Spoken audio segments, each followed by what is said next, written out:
this is working, but I thought I'd show a bit of initiative and get us going. So my name is Adjunct Professor Janice Bell. I am a GP and I have the privilege of being the Chief Executive Officer of WAGPET, which is one of the regional training organisations that delivers the FACRM, as well as the FRACGP FAR-GP. I'm also the chair of the Curtin Medical School Advisory Board and chair of the Post-Fellowship Education Group at the RACGP, and I'm a member of both ACRM and RACGP.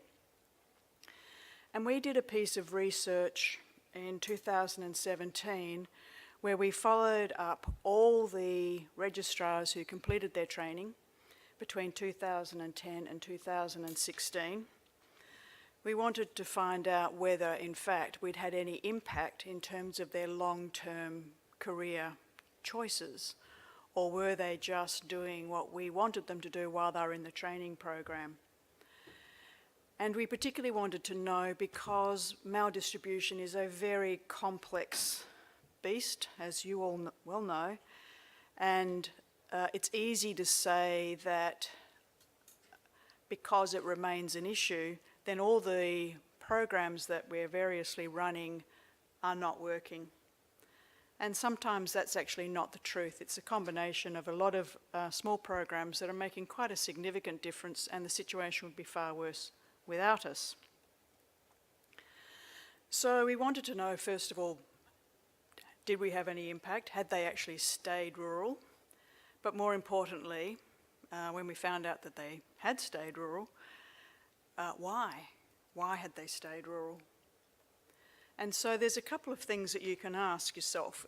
Was there something, and we've just come from that interesting debate about were these people always going to be rural, or have we in our various ways crafted that journey for them?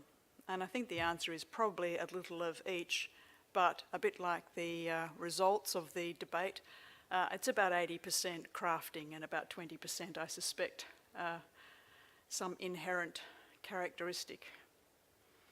So what we did when we did the first part of our work was we looked at where the registrars had been during training. We have very, very detailed records on all of them, on many, many, many characteristics. And then we looked at where they were post-training using AHPRA data. And we certainly found that the AGPT is very sticky. So with our interviews, we had an 83% participation rate. About 70% were female, and this is quite reflective, as you can imagine, with an 83% participation rate. It's pretty reflective of the whole. 13% had a rural origin, and 60% were on the rural pathway.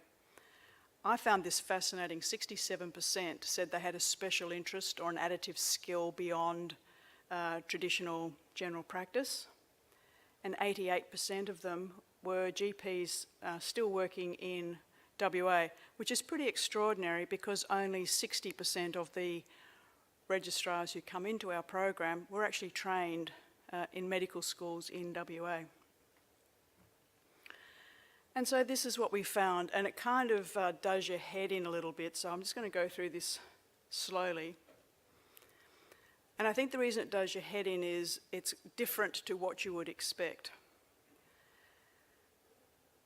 So those doctors for whom their last placement in GP training was rural were nearly 60 times more likely to be rural than their counterparts. Now that didn't include the people on moratoriums, because it's kind of a confounding variable. They have to be on a rural place or until their moratorium is over.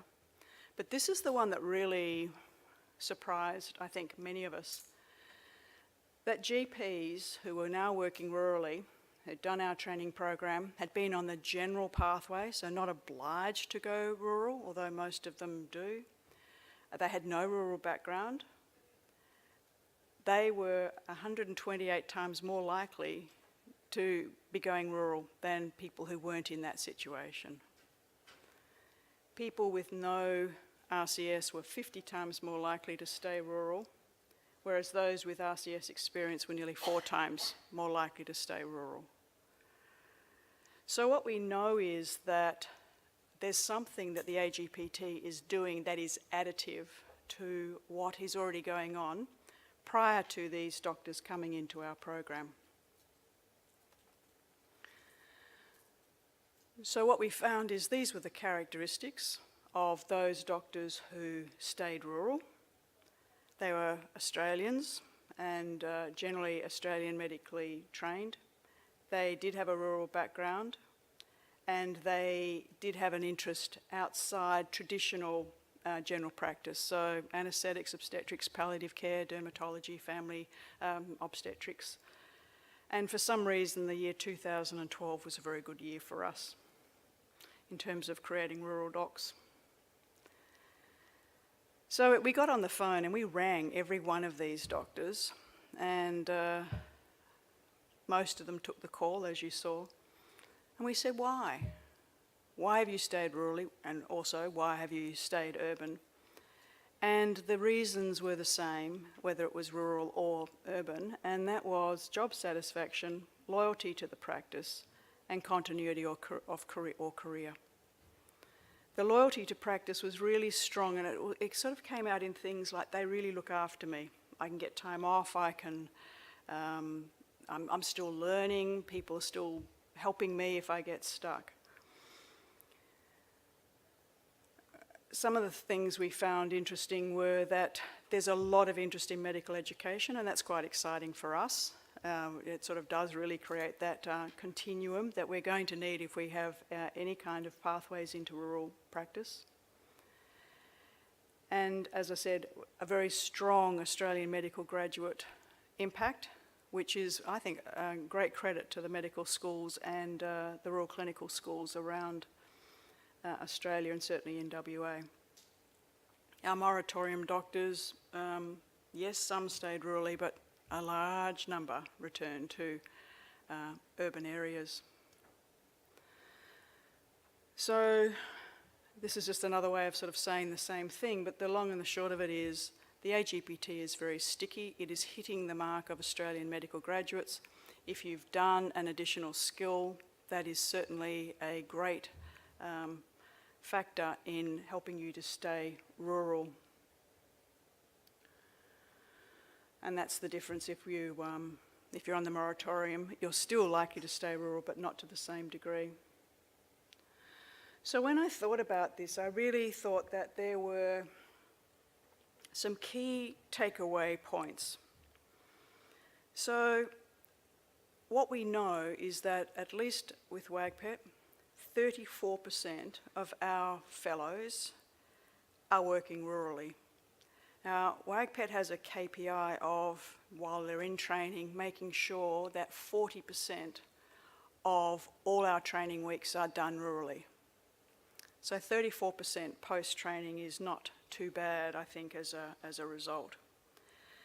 25% of the WA population live rurally, so we're a very centralised state, and that I think makes the 34% look even more interesting. And that 34% is significantly higher than when you look at the whole population of WA GPs, which includes existing registrars who have to go where we tell them, because 27% of all GPs in WA work rurally. So as I said, the AGPT is very sticky, and we've got a pretty good idea why. I'd love to say it's all about me, but it's not. It's about the practices and how they look after the registrars, or not. But I'm also very, very clear that the AGPT is additive. So I'm not here to say the AGPT is the solution. I absolutely know it's not, but it's part of the solution. So our biggest rate limiting step is the number of doctors who are coming into the AGPT. And so it's the work of the medical schools and our RCS, which is absolutely fabulous and has just really turned around interest in rural general practice. It's that part of the journey that means they come into the AGPT and we're able to add this component, which is partly building on and partly new. It's not just taking these people and babysitting them for 3 years or 4 years. I think that that is where our biggest problem is. We have across Australia a 10% shortfall of AGPT places. People are not choosing general practice, and the people who are choosing general practice aren't always the people who are right for general practice. So you don't automatically get a gig just because there's a spot. And I think that until we as a whole industry really look at that pre-vocational space, and there's many ways of doing that, but unless we look at that pre-vocational space and really sort that out, I think even though the AGPT is additive, it's not doing everything it can do because we're not getting the numbers into the program of the quality and quantity that we should. Thank you. Any questions?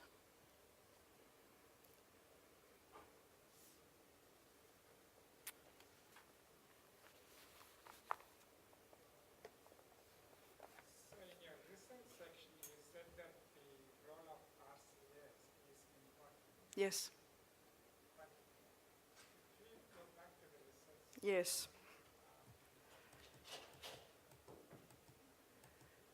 so those with no RCS experience, or nearly 50 times, are likely to stay rural.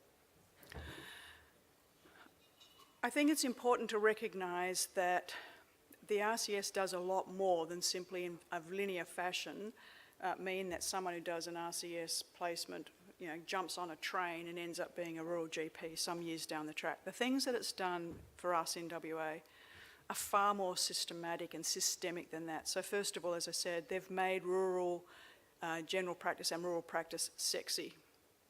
It is now really attractive. We have just as many problems solving, filling the general pathway as we do the rural pathway, and that's, I think, happened around Australia. So that's one of the big things. The second thing is the supervisors are really switched on to teaching and learning and training, which means it's much easier for us with the practices, and the quality of practices actually really does matter. It has an impact, but there's also an impact in addition to the RCS, which looks like it's probably a bigger part of the decision to stay rural. The other thing that the RCS faces that we don't is the RCS might be equally sticky if those students were able to stay in that place. You know, for us, I know that we don't have a bunch of fellows who then have to go and work somewhere else.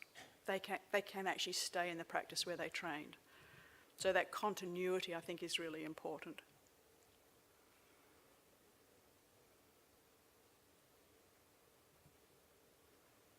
Anything others? Well, thank you very much for your time.